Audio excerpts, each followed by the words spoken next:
আসসালামু আলাইকুম প্রিয় গাইস। অনেক ভোর সকালে বাড়ি থেকে 10 কিলোমিটার দূরে পাহাড়ি অঞ্চলে আসলাম খেজুরের রস খেতে।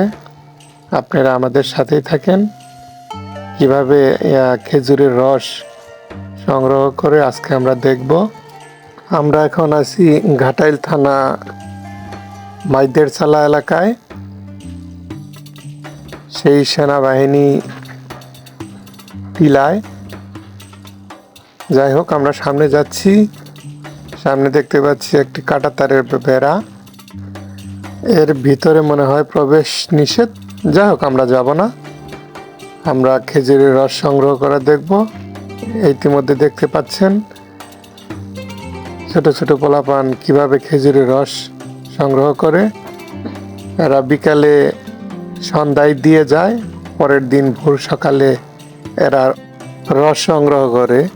যাই হোক, আমার ভাতিজা মাসুদ এবং আমার চাচাতো ভাই সেলিম এরা আমার সাথে আসছে পাহাড়ি অঞ্চলে রস খাওয়ার জন্য।